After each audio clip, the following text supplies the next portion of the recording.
आज कौन काम होगा? आज कौन काम होगा? नमस्कार दोस्तों, आज मैं अपना ब्लॉग सुबह सुबह शूट कर रही हूँ और सुबह बहुत ज़्यादा अर्ली मॉर्निंग उठ गई थी क्योंकि मेरे हस्बैंड को जाना था बाहर। तो फिलहाल मैं अभी बना रही हूँ चाय। मैंने कहा चलो आप लोगों के साथ वीडियो भी शूट कर लेती हूँ, तो जिससे मुझे अच्छा रहेगा ब्लॉग बनाने में। और एक बार जब सुबह अच्छे से शुरुआत हो जाती है ना, तो फिर उसके बाद फिर बनता ही चला जाता है। नहीं तो फिर समझ में नहीं आता है कि कहाँ से शुरू करूँ और कहाँ पे ख़त्म करूँ। तो बस हस्बैंड तैयार हो चुके हैं, बिल्कुल रेडी हैं जाने के लिए। तो सवेरे इतना तो नाश्ता तो कोई नहीं करता, और इस समय आप पूरे 5 बज रहे हैं और 4:30 बजे के उठे हुए हैं क्योंकि जो है जाना है। तो सब कुछ तैयारी वगैरह हो चुकी है और निकलने का समय हो चुका है। तो निकलने से पहले मैंने सोचा पहले पानी डाल देती हूँ, क्योंकि होता है ना सवेरे जाने के बाद झाड़ू वगैरह नहीं लगाते हैं। तो इसलिए जो बाहर पानी डालने का काम है वो पानी डाल दिया है मैंने, झाड़ू भी निकाल दी है। तो इसलिए मुझे जल्दी सवेरे उठना हुआ, और उसके बाद जो है उठते तो हम हमेशा ही 5 बजे तक तो उठ जाते हैं, लेकिन आज आधा घंटा पहले उठे हैं। और बाहर ना मौसम इतना ठंडा हो रखा था बिल्कुल, क्योंकि रात में आंधी पानी आई थी ना, तो इसकी वजह से तो हस्बैंड जा चुके हैं और मैं आई हूँ छत पे, क्योंकि जाते हुए उसके बाद उजाला हो गया था। तो मैं आई हूँ छत पर, आप देख सकते हो कितनी जोर की आंधी पानी के साथ में आई थी। और हमारे यहाँ काम लगा हुआ है, तो आपको पता ही है, जिसने भी मेरा पुराना ब्लॉग देखा होगा तो ढक की आवाज़ें आ रही थी लगातार, जिसकी वजह से। और मैंने यहाँ साइड में भी एक छोटा सा वीडियो लगा दिया है, मोबाइल और बोले बॉबी को मॉर्न की तेज़ आंधी पानी आई थी यहाँ पे, बहुत तेज़ था। और इसकी वजह से मौसम ना बहुत ज़्यादा ठंडा हो चुका है। बिल्कुल सुबह तो लग रहा था ऐसा कि हम दिसंबर के महीने में हैं। तो इस तरह से पूरे छत पे पानी भर गया, और उसके बाद जो गत हुई है ना, वो सिर्फ हम ही लोग समझ सकते हैं, ये जिसने देखा है। तो उसके बाद फिर जब थोड़ा सा समय भी मिल गया, क्योंकि झाड़ू वगैरह पहले निकाल चुके थे, तो थोड़ा समय मिल गया। और जानते हैं कि जब समय मिल जाता है तो उसका इस्तेमाल करना हमें कितने अच्छे से आता है। मैं हूँ चाहे कोई भी हो, कितने भी लोग होंगे, सब इसी तरह से करते हैं कि अपने टाइम का सदुपयोग करना है ना, तो आपके लिए एक एक घड़ी कैसे निकलती है और कैसे उसका इस्तेमाल करना है, ये दिमाग में हमारे लोग के पहले से चलता रहता है। तो भाई वो आपके हाथ में है, आप उस समय को सो के निकालना चाहेंगे, या जो है कुछ क्रिएटिव काम करके निकालना चाहेंगे, या अपने हेल्थ इश्यूज को निपटने के लिए कुछ एक्सरसाइज करके निकालना चाहेंगे। तो फ़िलहाल मैं पूरे समय का भरपूर फ़ायदा उठाते हुए मैं आराम से बैठ के एक्सरसाइज कर ले रही हूँ। और आज मैंने दरवाज़ा खुला रखा है क्योंकि अंधेरा हो रहा था ना, क्योंकि धूप रोशनी थी बिल्कुल बहुत कम थी। तो और लाइट तो जानते ही हैं कि हमारे यहाँ लाइट की बहुत ज़्यादा प्रॉब्लम होती है। तो ऊपर लाइट नहीं थी, तो अगर लाइट रहती तो मैं कमरा बंद कर देती तो ठीक रहता, लेकिन इसीलिए मैंने खुला रखा है दरवाज़ा। रोशनी हल्की हल्की आ रही है और साथ में ठंडी हवाएं भी आ रही हैं। तो मतलब एक्सरसाइज करते हुए ना पसीना तो नहीं निकला, लेकिन हाँ ठंडी ज़रूर सिहरन ज़रूर हो रही थी। और फिर मैं बाहर देख भी रही थी, और एकाएक ना फिर से आंधी जैसी उठी, लेकिन खैर थोड़ी देर में ही बंद हो गया। रोज़ सुबह की एक्सरसाइज बहुत ज़रूरी होती है। कितना भी करके जितने भी काम है ना, उनसे अगर आपको समय मिलता है तो ज़रूर से ज़रूर कर लें। जिन लोगों को सुबह के समय नहीं मिलता, जैसे मुझे भी बहुत बार ऐसा होता है कि सुबह के समय नहीं मिलता। वैसे भी ना आजकल दिन हो गए हैं छोटे, तो कहाँ से समय मिलेगा, और सवेरे स्कूल जाना ही है, ऑफिस जाना ही है, जो काम है उतना ही रहता है। तो इसलिए अगर आपको सुबह के समय नहीं मिल पाता है, तो आप जब खाली पेट रहे आपका, जैसे दोपहर के बाद या शाम के वक्त आप इसको कर सकते हैं। ऐसा कुछ नहीं है कि आप सिर्फ़ और सिर्फ सुबह ही एक्सरसाइज कर सकते हैं। जब कभी आप एक्सरसाइज ना करें तो कम से कम वॉक कर लें। तो फ़िलहाल 20 बार का आजकल हमारे यूट्यूब फैमिली में बहुत से ब्लॉगर ऐसे हैं जो #21 डेज़ का वेट लूज़ फार्मूला का बहुत ज़्यादा वीडियो बना रही हैं। तो मैं भी उन लोगों में शामिल होती हूँ।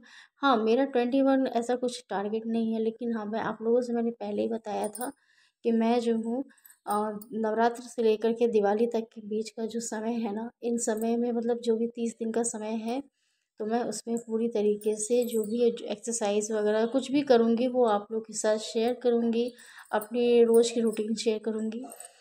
तो उसी के अकॉर्डिंग मैं लग गई आप लोगों के साथ शेयर करने के लिए। और बस जो है एक्सरसाइज वगैरह में जब मेरी कंप्लीट हो गई, नहीं तो बाहर आप देख सकते हैं कितना ठंडा ठंडा मौसम जैसा फील हो रहा था, और आपको देखने से भी लग रहा होगा। तो आज मैं बहुत ज़्यादा दूसरी चीज़ की खुशी थी कि आज ना मेरे अपराजिता के पौधे पे पहला फूल आया था। मैं बहुत दिन से परेशान थी कि सब सबके अपराजिता पे फूल आ रहा है लेकिन मेरे पे नहीं आ रहा है। तो चलो, कल तो हमारे भगवान ने सुन ली और कल पहला अपराजिता पे फूल आ गया, जो मेरी खुशी के लिए का बहुत बड़ा ज़रिया था। तो जैसे कि मैं रोज़ ही एक अजवाइन पत्ती और एक जलकुश की पत्ती लेकर आती हूँ चाय बनाने के लिए, तो मैं उसे भी तोड़ ले रही हूँ। तो ये मेरा रोज़ का मॉर्निंग का रोज़ का रूटीन है। आप लोगों ने कई बार देखा होगा और कई बार मैंने आप लोगों से शेयर भी किया है। और उसके बाद चलते हैं नीचे, और नीचे आने के बाद हम जानते ही हैं कि हमारे साथ कितने, अब जो शुरुआत होती है ना, अब एक्चुअल दिन की शुरुआत जो फैमिली के लिए होती है, जो घर के लिए होती है, वो शुरुआत हो चुकी है।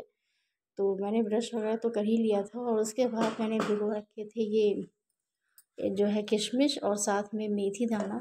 किशमिश मेथी दानों को मैं अलग अलग कर ले रही हूँ और करके सेपरेट कर लूँगी, क्योंकि ये 2 लोगों के लिए होता है। मतलब 2 बार भी हो जाएगा, अगर नहीं कोई खाएगा तो मैं खा लूँगी, लेकिन नेक्स्ट मतलब अलग अलग कर दे रहे हैं, छान दे रहे हैं पानी से। और उसको मैंने रख दिया, अभी नहा वहा के जो है उसके बाद मैं जो है उसे खाऊँगी। फ़िलहाल जो है पोछा लगा लेते हैं, क्योंकि झाड़ू तो सुबह ही निकाल दिया था। तो ये वाला भी काम हो जाएगा तो फिर मैं इत्मीनान से आराम से पूजा करूँगी, कोई डिस्टर्बेंस नहीं रहेगा। और बच्चे, और छोटा वाला है उसको एग्ज़ाम भी है उसका, तो वो एग्ज़ाम देने गया है, तो उसका नाश्ता भी बनाकर मैंने दे दिया। तो फिर मतलब सवेरे के समय ही कल मेरा बहुत से काम मेरे निपट गए, मतलब मैं 9 बजे तक बिल्कुल फ्री थी, मेरे पास कोई काम ही नहीं था सिवाय खाना बनाने के, मेरे पास कोई काम नहीं था।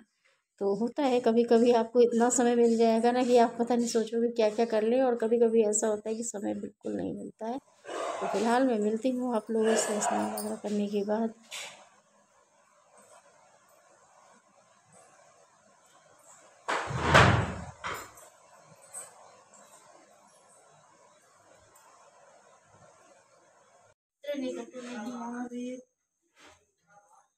प्रेम भक्ति से जो जैसे गावे, दुख दरिद्र निकट नहीं आवे। ध्यावे तुम्हें जो नर मन लाई, जन्म मरण क्या छुट जाई। जोग सुध मुनि कहत पुकारी, योग न हो शक्ति तुम्हारी। शंकर आचार्य रचित कीनो, काम क्रोध जीते सबली। जिस दिन ध्यान धरो शंकर को, काबू काल नहीं सुमिरो तुम। शक्ति रूप को मरण न पायो, शक्ति नहीं तो मन पछतायो। शरणागत हुई कीर्ति करे, भक्त रहे निशंक। मैं आई तेरी शरण, hello everyone, welcome back to my channel. कैसे हैं आप लोग? उम्मीद है बहुत खुश होंगे, स्वस्थ होंगे, मस्त होंगी। तो जय माता दी। सबसे पहले क्योंकि नवरात्र चल रहे हैं, तो बस सुबह के जितने काम थे वो सब हो चुके हैं, पूरा नीट एंड क्लीन सब कुछ हो चुका है। अब बारी आती है खाना बनाने के लिए, और आज मैं थोड़ा आराम आराम से कर रही हूँ, क्योंकि हस्बैंड है नहीं, वो तो सुबह ही चले गए, आप लोगों ने देखा उनको जाते हुए जब तैयार थे। तो अब मैं आई हूँ किचन में, पूजा वगैरह भी हो गई, और अब चलते हैं कुछ खाने पीने बनाने के लिए।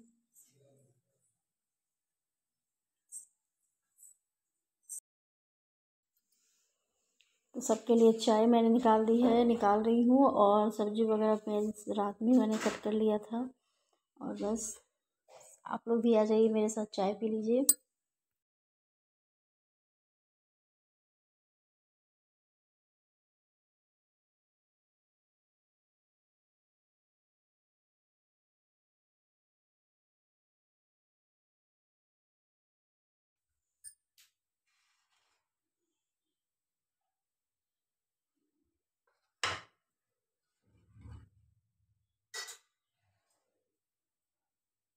मेरे ब्लॉग देख रहे हैं उन लोगों से मेरी गुजारिश है, जब भी अपने किचन का सेट बनवाइएगा ना, मजबूत और बड़ा सा बनाइएगा। ये देखिए इसका इस्तेमाल,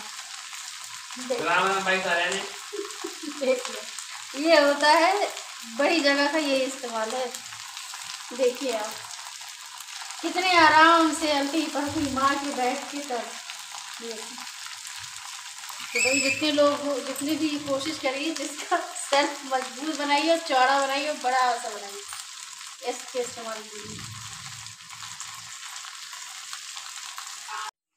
तो ये सुबह सॉरी ये जो है मेरा बड़ा बेटा है, जो कि इसके एग्ज़ाम कल हैं, तो इसको आज प्रिपरेशन लीव मिली है। और जब ये छोटा था ना, तो भी ऐसे ही सेल्फ पर बैठ जाता था, और मेरे साथ ही इसका उठना, मेरे साथ ही इसका बैठना, हमेशा ज़्यादातर मेरे साथ समय स्पेंड करता था ये। और आज भी ये ऐसे ही है। जब इसको मौका मिलता है, अगर मैं किचन में हूँ तो ज़रूर आके किचन के सेल्फ बैठ जाएगा। मैं जहाँ रहूँगी वहाँ पे आके ये बैठेगा और अपनी बातें बताएगा।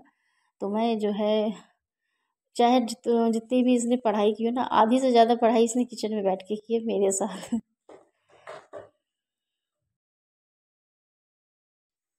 तो हम आ गए हैं खाना बनाने के लिए। और खाने में नॉर्मली थोड़ा सा जो है हल्का सा खाना बनाना है, दाल चावल सब्जी, और बस मैं भिंडी वगैरह छौंक ले रही हूँ क्योंकि बिना लहसुन प्याज का खाना बनना है। तो इसमें मैंने प्याज वगैरह कुछ भी इस्तेमाल नहीं किया है। और आज मुझे सबसे इम्पॉर्टेंट काम एक करना है, वो है प्रीमिक्स तैयार करना। और प्रीमिक्स है उपमा का, क्योंकि रोज़ क्योंकि पराठे वगैरह खाने से तो जानते हैं नुकसान होता ही है। तो मैं वैसे अवॉइड तो करती ही हूँ उस चीज़ को, लेकिन कुछ ना कुछ तो उसकी जगह हेल्दी होना चाहिए। तो ये है उपमा का प्रीमिक्स तैयार करने का सामान। तो मैंने लिया है सूजी आधे किलो है, 1 कटोरी भर के मूँगफली ली है, कड़ी पत्ता और साथ में चने की दाल। तो मैं इन सबको ना रोस्ट करना है, सिर्फ ड्राई रोस्ट करना है, ज़्यादा उसमें कुछ भी ऐड नहीं करना है। और उपमा सबसे ज़्यादा हेल्दी होता है, मतलब अगर आप रोज़ चिल्ला बनाते हो तो भी उठ जाएंगे खाते हुए।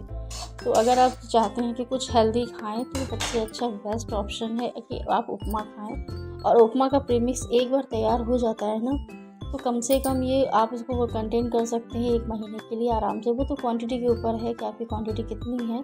तो फ़िलहाल मैंने आधा किलो लिया, ये 1 महीने के लिए मेरा काफ़ी ज़्यादा रहेगा। तो बस मैं इसके साथ चना दाल भी अब इसको रोस्ट कर लूँगी। और इसको ना हल्का हल्का रोस्ट करना है, बहुत ज़्यादा नहीं पकाते हैं। और उसके साथ ही मूंगफली भी सेक लूँगी, तो ये सबसे बेस्ट होता है, क्योंकि मूंगफली से खाने से ना पेट एकदम भरा भरा सा लगने लगता है, तो हम कुछ एक्स्ट्रा नहीं खाते। और सब्जियां तो जो भी मन चाहे आपके पास सब्जियां हो तो आप डालिए, नहीं है तो सिर्फ इसी को बना के खाइए। बहुत ही अच्छा बनता है, बहुत हेल्दी बनता है और डिफरेंट बनता है, टेस्ट डिफरेंट रहता है।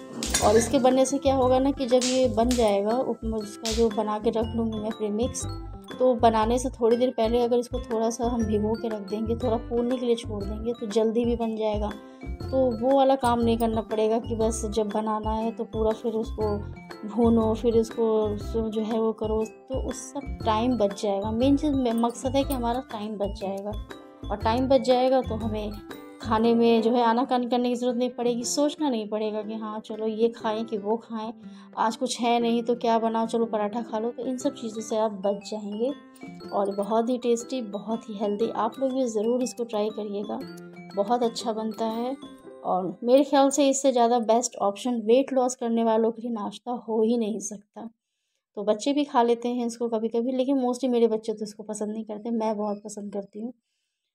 तो एक बार ज़रूर आप लोग भी ट्राई ज़रूर करिएगा, और कम से कम जो है आधा किलो का लगभग ज़रूर इसको करके रखिएगा, जिससे आपका 1 महीने का डोज आराम से हो जाए। तो प्रीमिक्स वगैरह सब तैयार हो गया, काम वगैरह सब कुछ हो गया। अब आती है बारी खाना खाने की, पेट पूजा की। तो ये है मेरी आज की थाली, और ये रही मेरे फेवरेट दही बड़े, जो कि लास्ट है, इसलिए थोड़ा क्वांटिटी ज़्यादा दिख रही है, और 1 रोटी दाल सब्जी। मुझे ये ज़रूर बताइएगा कि आज का ब्लॉग आपको कैसा लगा। अगर अच्छा लगा हो तो वीडियो को ज़रूर, ब्लॉग को ज़रूर जो है लाइक कर दीजिएगा। नए हैं तो चैनल को सब्सक्राइब कर लीजिएगा, और मेरे साथ बने रहिएगा, हमेशा कंटिन्यू बने रहिएगा। और बहुत लोग होते हैं, आते हैं फिर चले जाते हैं, तो हमारा दिल टूट जाता है, और लगता है कि हाँ शायद कुछ कमी रहेगी, और कमी कुछ भी होना तो वो ज़रूर से ज़रूर मेरे साथ शेयर करिएगा। मिलती हूँ नेक्स्ट ब्लॉग में नई चीज़ों के साथ, नई लाइफस्टाइल के साथ, कुछ नया के साथ। तो तब तक के लिए बाय बाय, खुश रहिए, मस्त रहिए, स्वस्थ रहिए, और अपना ख्याल ज़रूर रखिए, क्योंकि अगर हम स्वस्थ हैं तो सब कुछ ठीक है। नहीं तो जितने अच्छे तरीके से हम देख सकते हैं, कर सकते हैं, उतना कोई दूसरा नहीं कर सकता है। इसलिए खुद को स्वस्थ रखने के लिए ना ये सब चीज़ें ज़रूरी हैं। तो बस मिलती हूँ नेक्स्ट ब्लॉग में, तब तक के लिए बाय बाय।